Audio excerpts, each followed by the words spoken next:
আপার প্রাইমারিতে চাকরি দেওয়ার নামে লক্ষ লক্ষ টাকা প্রতারণার অভিযোগ তুফানগঞ্জ শহরের তৃণমূল শ্রমিক নেতা সৌরভ সরকার ওরফে সজলের বিরুদ্ধে।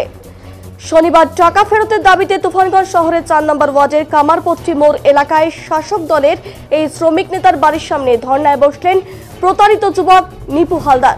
এই মুহূর্তে ডিজিটাল বাংলা আপনারা দেখতে পাচ্ছেন যে এই খবর, তুফানগঞ্জের তৃণমূল নেতার বাড়ির সামনে ধর্না, চাকরি দেওয়ার নাম করে টাকা নেওয়ার অভিযোগ।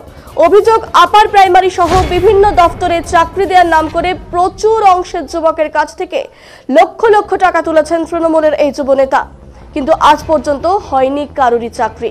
কিন্তু টাকা নেওয়ার পর এই টাকা ফেরত দিচ্ছেন না তিনি। রীতিমতো প্রতারণার অভিযোগ করছে এই তৃণমূল যুব নেতার বিরুদ্ধে।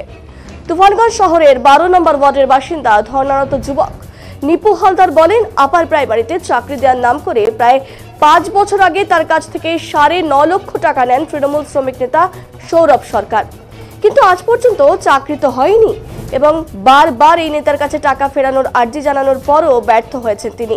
তাই বাধ্য হয়ে এই প্রতারক তৃণমূল শ্রমিক নেতার বাড়ির সামনে ধর্নায় বসেছেন নিপু হালদার।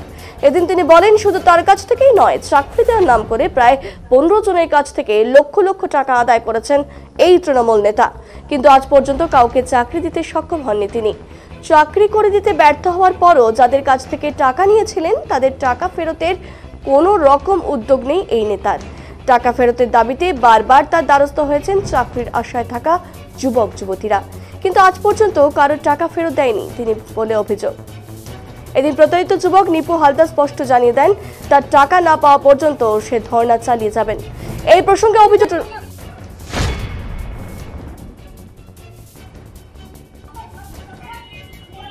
আপনি এই যে তৃণমূল নেতার বাড়ির সামনে ধর্নায় এখানে এসেছি, আমার থেকে চাকরির নাম করে 5 বছর আগে 9.5 লাখ টাকা নিয়েছে, তার জন্য ধর্ণা। কে নিয়েছে টাকা? সজল সরকার। কি বলে নিয়েছিল টাকাটা? চাকরির নাম করে নিয়েছে। কিসের চাকরি দেবে? Upper primary. চাকরি পাননি? না, চাকরি পাননি, টাকাও দিচ্ছে না। ওর জন্য আসতে ধর্ণা দিয়েছেন? হ্যাঁ। কি করে সজল সরকার? তৃণমূল পার্টি করে। কোন দায়িত্বে আছে তৃণমূল? যুব সভাপতি আছে পদে। এরকম কতজনের থেকে টাকা নিয়েছে? 10-15 জনের থেকে টাকা নিয়েছে। এই প্রসঙ্গে অভিযুক্ত তৃণমূল শ্রমিক নেতা সৌরভ সরকার বলেন, তার বিরুদ্ধে মিথ্যে অভিযোগ এনে তার সম্মানহানি করার চেষ্টা করা হচ্ছে, তাকে এবং তার পরিবারকে অসম্মান করার চেষ্টা করা হচ্ছে। তার দলেরই কেউ রাজনৈতিক ষড়যন্ত্র করে তাকে হেনস্থা করার চেষ্টা চালাচ্ছে বলে অভিযোগ করেন তিনি। এভাবে এদিন তিনি নাম না করে ইঙ্গিত করেন তৃণমূল নেতা শিবপদ পালের দিকে। প্রথমতই বিষয়টা হচ্ছে, এখানে আমার পাড়ার 2 জন মহিলাকে নিয়ে এরা এসছে।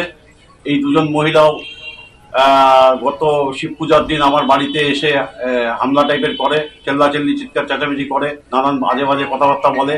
এবং আজকেও আমি বাড়ির ভেতরে ছিলাম, বাথরুমে ছিলাম, হঠাৎ করে আমার মিসেসের গলা পেলাম এবং দেখা গেল যে এরকমভাবে কেউ বা কাহারা আমার বাড়ির সামনে এসে এখন বিভিন্ন কথা বানিয়ে আমার নামে আমাকে বাজেভাবে আমার সম্মান নষ্ট করার চেষ্টা চলছে এবং রাজনৈতিকভাবে আমাকে বিব্রত করার চেষ্টা চলছে, হেনস্থা করা চলছে। দীর্ঘদিন থেকে এই মহিলাদের দিয়ে যে চলছে, আজকে এই চাকরি দেওয়ার নাম নিয়ে এই কথা বলা হচ্ছে, যাতে করে আমি নিচে চলে যাই এবং আমার প্রভাব কমে যায়। এটা এবং আমাকে এবং আমার পরিবারকে সবাইকে অসম্মান করার চেষ্টা চলছে। এবং রাজনৈতিক নেতা আমাদের এই ওয়ার্ডেরই, আমি এই মুহূর্তে নাম বলছি না, প্রয়োজনে আমি দরকার বললে, সেরকম প্রয়োজন হলে আমি তার নাম প্রকাশ করব। নেপু হালদারের যে অভিযোগ যে আপনার বাড়ির সামনে ধর্ণা দিয়েছিল যে 9 লাখ টাকা নিয়েছেন চাকরি দেওয়ার, এরকম কোনো ব্যাপারই নেই। টোটালটাই বানানো এবং ভিত্তিহীন। এবং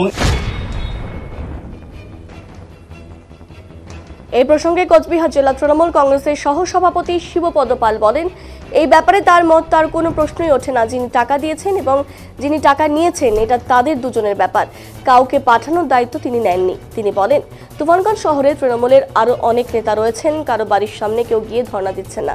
যার বাড়ির সামনে ধর্ণা দেওয়া হচ্ছে, দায়বদ্ধতা তাকে পরিষ্কার করতে সে টাকা নেননি।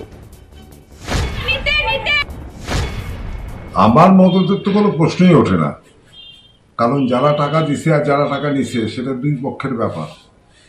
সুতরাং যদি কেউ গিয়ে টাকা পায় এবং তার যদি দাবিদার হয় এবং সে যদি ফলস হয়, তাহলে কোর্টে যাক, কোর্টে গিয়ে কেস করুক। আমার নাম তো দেওয়ার কোনো ব্যাপার নেই, কারণ কাউকে পাঠানোর দায়িত্ব তো আমি নেইনি।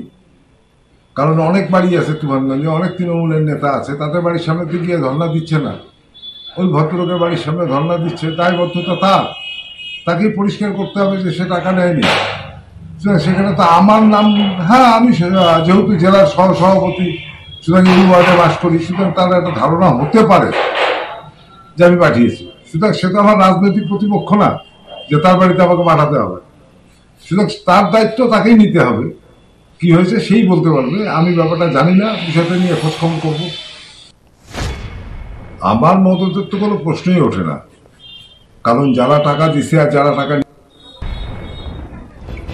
এই প্রসঙ্গে সিপিআইএম নেতা অসীম সাহা বলেন, এইভাবে ফাঁদ পেতে তুফানগঞ্জের অনেক অসহায় চাকরি প্রার্থীর কাছ থেকে তৃণমূল নেতারা টাকা তুলেছেন। সবাই মুখ খুললে অনেক তৃণমূল নেতাই বাড়িতে থাকতে পারবে না, তাদের পালাতে হবে। কি জানানো হচ্ছে সিপিআইএম এর তরফ থেকে শুনুন।